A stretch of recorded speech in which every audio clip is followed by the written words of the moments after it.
In what was one of the most exciting weeks of Overwatch we've had in a while, the May Melee tournament brought newfound life into the Overwatch League regular season online format. Not only did we get some intense games, but also some unexpected outcomes.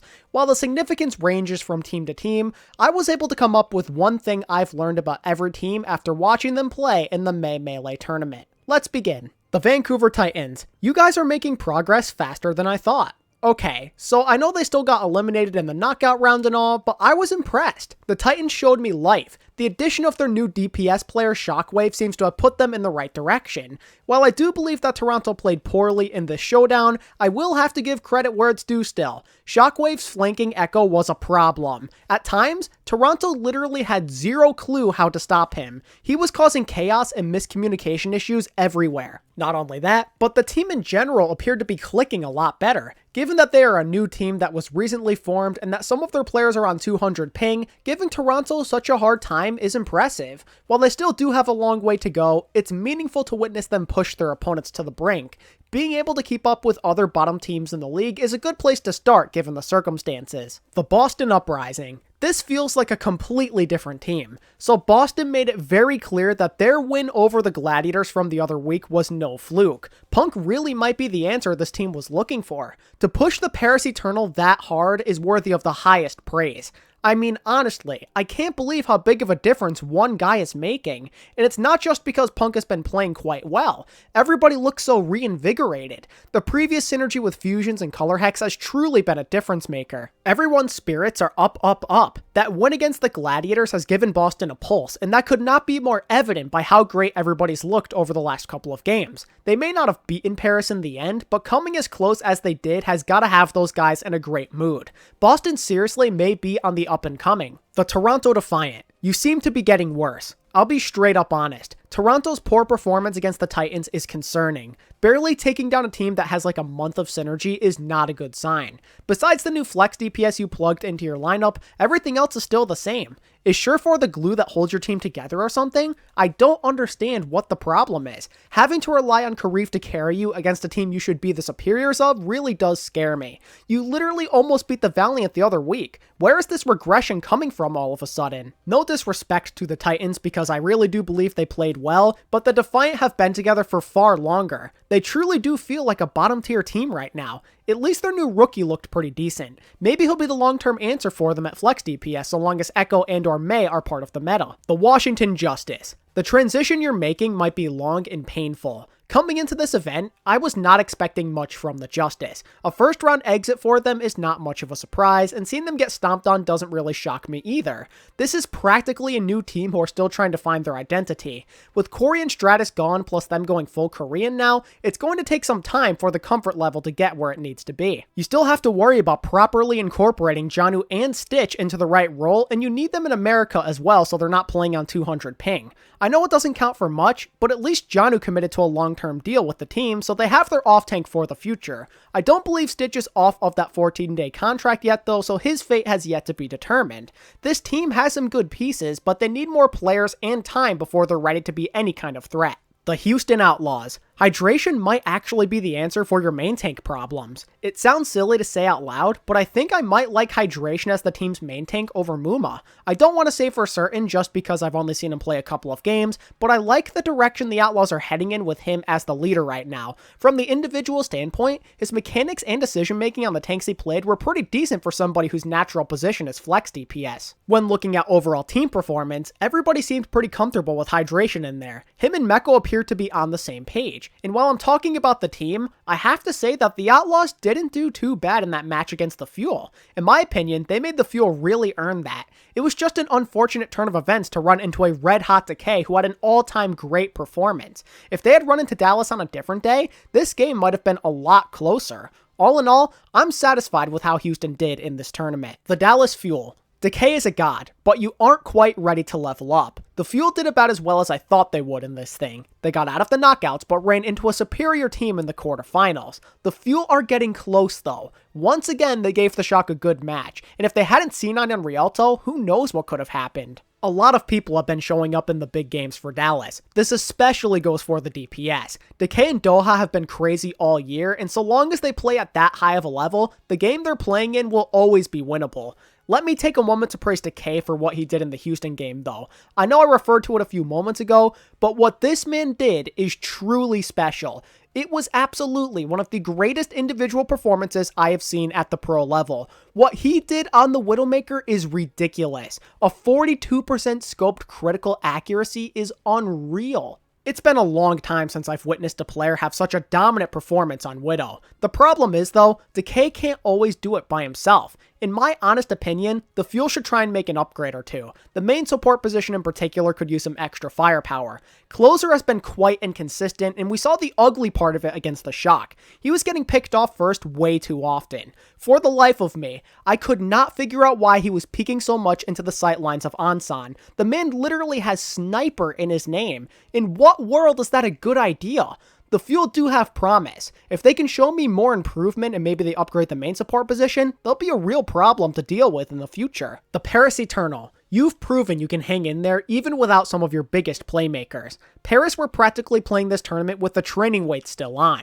Was it a little scary to see them play a close game against Boston in the Valiant? Yeah, maybe a little, but both of these teams appear to be on the rise, so it's not a huge deal. Remember, arguably their two strongest players weren't even at their disposal over the weekend. If the Eternal can put up a good fight against pretty much anyone without Sparkle or Xe, just imagine what they can do when they're finally both plugged into the starting lineup. They are going to be a serious issue to deal with. Sparkle turns 18 in just a few days, and Xe will be back from recovering from that injury of his before you know it.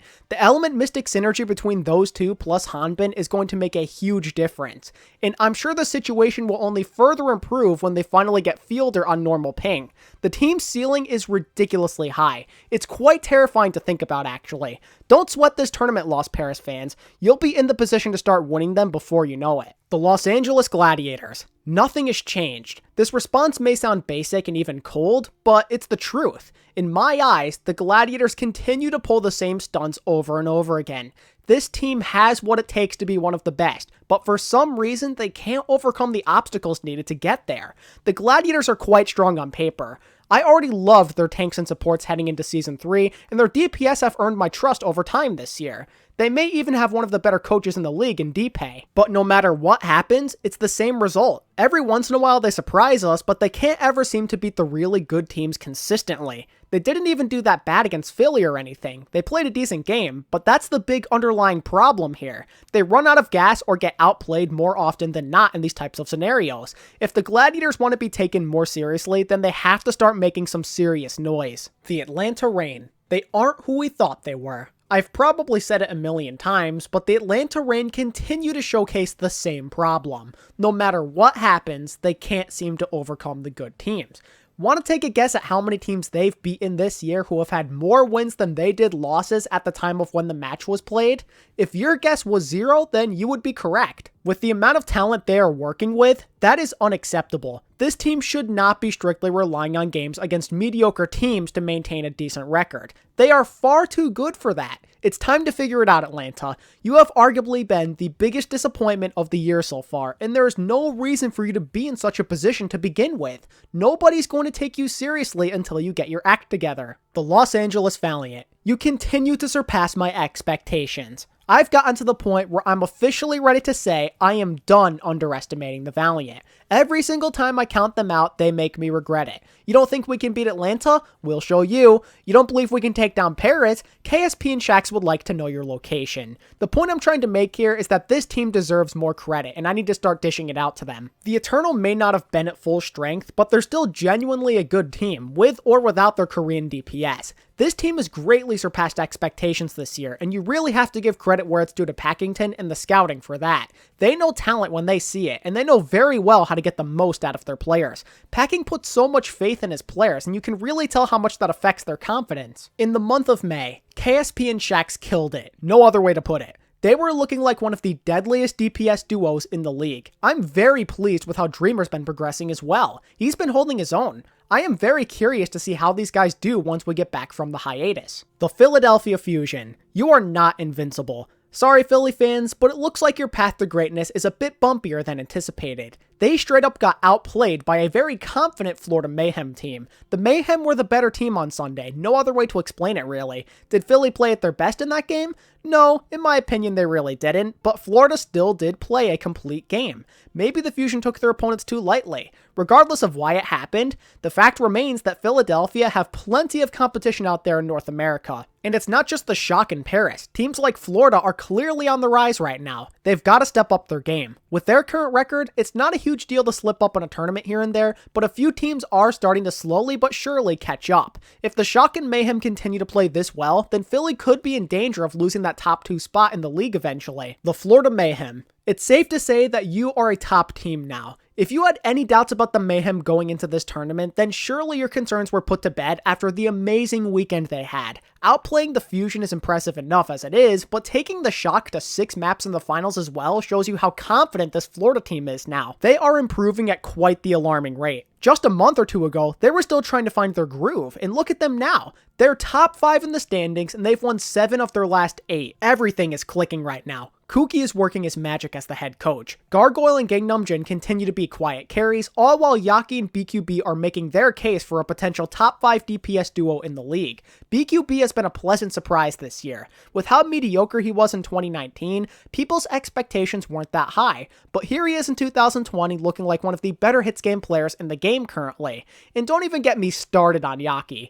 The month of May was his true coming out party at the Overwatch League level. It's been a while since I've witnessed this level of domination on Tracer this consistently. Obviously it's up for debate, but an argument can absolutely be made for Yaki being the #1 Tracer in the league. Yaki has emerged as a true superstar and potential Rookie of the Year. The Mayhem are making unreal progress as a unit. If they can carry this momentum of this month into June, then they very well could solidify themselves as a true title contender. The San Francisco Shock. The Kings are back. For a while, there definitely were some doubts, but now it's finally safe to say, at least for the moment, that San Francisco are the true #1 in North America.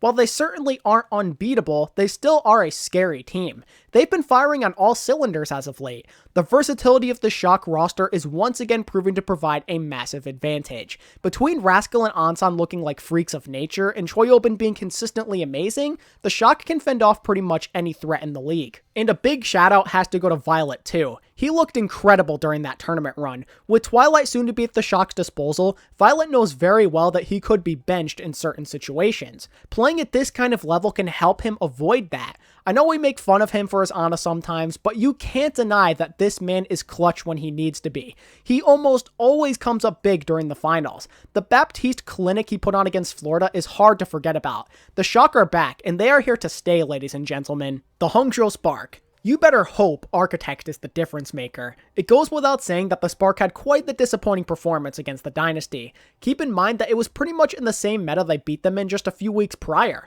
The Spark are a very weird team to look at. It's as if they're stuck in this type of cycle, if you will. One week they'll look really good and add on to their win total, but then the next they're on the ground begging for mercy practically. As it currently stands, inconsistency is a huge problem. Hopefully a superstar like Architect can help solve this issue. My big hope is that he has a similar effect to Punk joining Boston. I'm looking for Architect to bring high-level play that gives noticeable motivation to the rest of the Hangzhou players. These guys are very close to piecing it together. Let's monitor them very closely over the next month or so to see if there's a noticeable difference. The Chengdu Hunters. You might be on the rise, but I can't tell yet. Right on cue, the Hunters swoop in and do something to make you scratch your head. With how poorly they've performed this year, I could not believe how close they got to taking down the NYXL.